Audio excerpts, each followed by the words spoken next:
السلام عليكم ورحمة الله وبركاته. بسم الله والحمد لله والصلاة والسلام على رسول الله وعلى آله وصحبه ومن والاه إلى يوم الدين وبعد. سبحانك لا علم لنا إلا ما علمتنا إنك أنت العليم الحكيم. رب زدنا علما يا كريم. رب زدنا علما يا كريم. رب زدنا علما يا كريم. رب اشرح لي صدري ويسر لي أمري واحلل عقدة من لساني يفقهوا قولي. Mes chers frères en islam, à l'époque où nous vivons, de la société dans laquelle nous vivons, à l'île de la Réunion, pays français, européen, au XXIe siècle, l'attachement, l'amour pour le dunya, le fait de posséder, le fait de réussir sa vie mondaine, de réussir sur le plan financier, tout cela, notre existence tourne autour de ces concepts. Pourtant, mes chers frères, de le Coran, Allah Ta'ala dit « Wa tuhibbuna al-mala hubban jamma ». De ce verset, Allah Ta'ala approuve, atteste le fait que l'être humain, d'une manière innée, naturelle, est attaché aux biens de ce monde. Mais l'attachement que l'être humain a pour les biens de ce monde, les biens de ce dunya, à notre époque, c'est devenu quelque chose d'excessif.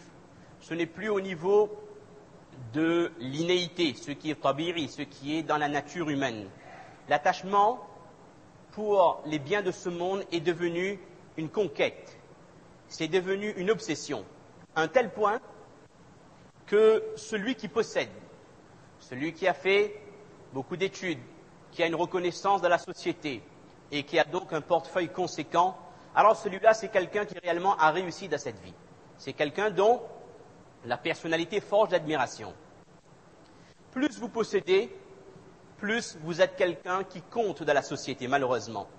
Et au XXIe siècle, dans un pays occidental, l'homme moderne, l'homme comblé, c'est celui qui possède une belle maison, en option avec piscine, c'est celui qui a une belle voiture, c'est celui qui a une jolie épouse, une jolie femme, et peut-être quelques maîtresses et affinités si vraiment il veut prouver son épanouissement sexuel et son adaptation aux mœurs de la société. C'est également quelqu'un qui aime la mode, qui a des loisirs, qui a des goûts de luxe. C'est quelqu'un qui est écolo également. Et si sur les bords il aime les chemises à fleurs, il est légèrement homo, alors c'est vraiment une personne in du XXIe siècle. En fait, il est behind, mais dans la société, on le considère comme étant quelqu'un de in. Ça, c'est la conception de l'homme qui a réussi de ce dunya. L'obsession, l'amour sans borne et sans limite, gagner toujours plus, être au devant de la société. Ça, c'est l'homme qui a réussi de ce dunya. Maintenant, dans ce contexte, mes chers frères, imaginez une personne qui ose clamer haut et fort que moi, les biens de ce monde ne m'intéressent pas. Moi, ce qui m'intéresse, c'est le moment où je vais quitter ce monde pour vivre l'autre étape de ma vie. Alors, quelqu'un qui est imprégné de cette culture occidentale entend ce discours, assurément, il qualifie cette personne comme quelqu'un de désespéré, qui a besoin d'un suivi psychologique, ou d'un suivi même psychiatrique. Ou alors c'est un suicidaire, c'est un fou. Ou si c'est une femme, c'est parce qu'elle met la burqa, certainement qu'elle est aussi malheureuse. C'est une autre histoire. Cette étape qui est incontournable, la mort, c'est un sujet tabou, c'est un sujet inconnu, ça fait peur. De nos jours, on peut parler de tout. On peut parler du sida, on peut parler de la famine, on peut parler du cancer, on peut parler de la faim dans le monde, mais ne parlez pas de la mort. Voyez-vous des émissions, 7 à 8, ou alors je ne sais comment s'appellent ces émissions-là, qui abordent le thème de la mort? Non, personne ne veut entendre parler de la mort. Ne parlez pas de la mort sur le petit écran ou le grand écran, c'est quelque chose que nous ne maîtrisons pas. Personne n'en est revenu pour témoigner. La société a peur. On peut parler de ce qui amène vers la mort, asbabul maut, les accidents, etc., etc., mais la mort en elle-même, c'est un sujet tabou. Alors que nous, musulmans, nous avons les réponses sur la mort. Nous savons quelle est la vision de la mort de l'islam.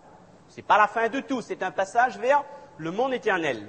Mais une petite question, est-ce que le musulman est en droit de demander à Allah Azza wa Jal de lui accorder la mort? Non. Parce que le musulman, il a ce qu'on appelle, je ne sais pas si ça doit être de l'anglais, une positive attitude. Il pense de manière positive. Le musulman se doit de faire de son mieux, tant dans sa vie mondaine que pour préparer son akhirat. Le musulman ne désespère pas. Il ne fait pas partie des fatalistes, ceux qui ne bougent pas, qui ne font pas d'efforts et qui attendent la mort parce que cette vie est trop difficile. Ça, c'était une petite parenthèse. Maintenant, l'islam nous a donné une description précise des deux étapes de notre existence. Il n'y en a pas 50. L'étape de la vie de ce dunya. Ad-dunya sijnun lil mu'mini wa jannatun lil kafir. Ce bas monde est un paradis, est une prison pour le croyant et un paradis pour celui qui ne croit pas. Et l'islam nous décrit la mort comme étant raha, comme étant la délivrance, comme étant le repos pour le mu'min.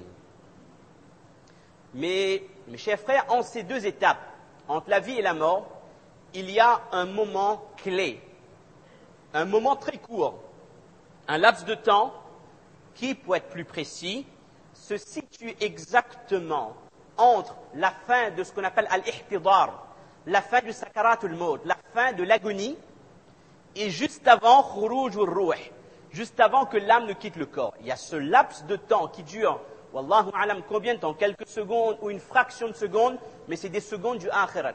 Ce ne sont pas des secondes de ce dunya. Ce laps de temps, il se passe quelque chose d'extrêmement important.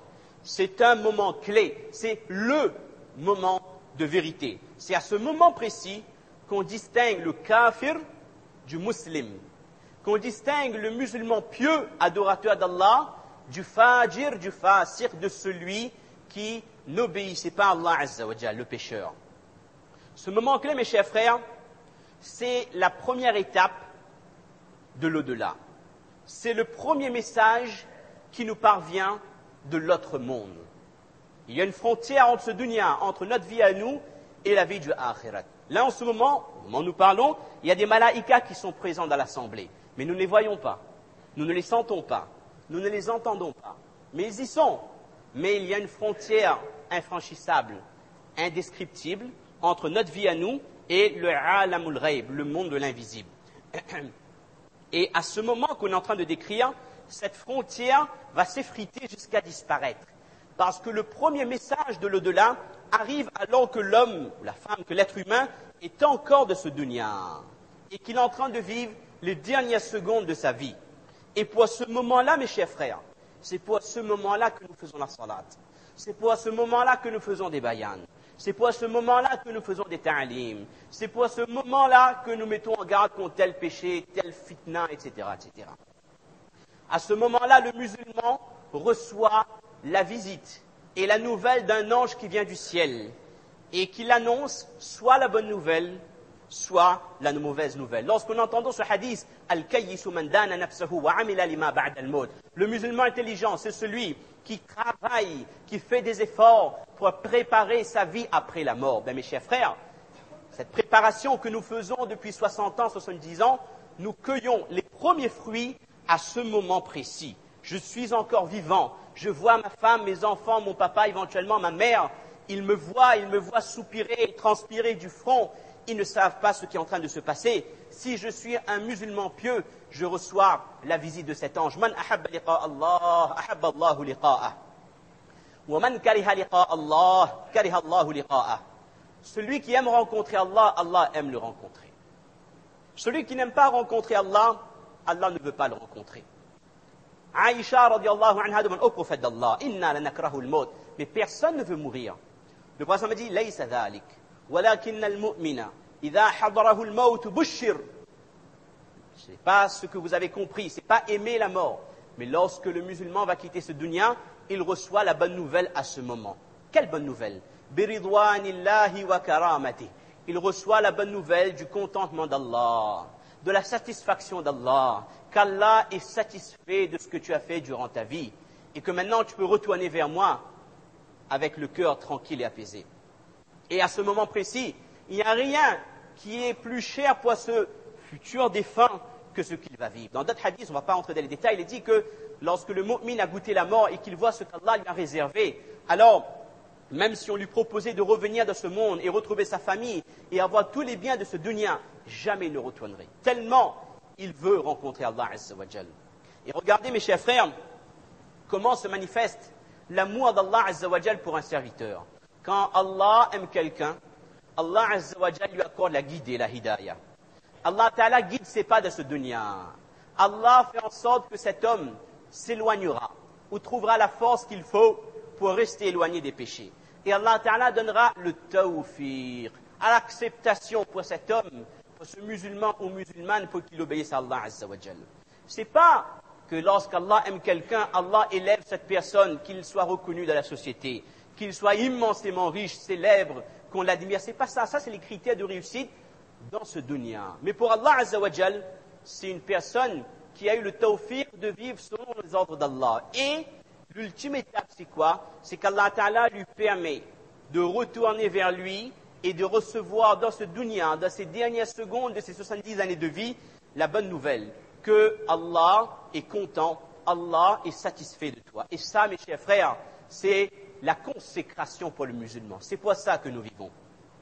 Et petite parenthèse, voyez la différence qu'il y a entre rencontrer Allah Azza wa Jal et aimer la mort.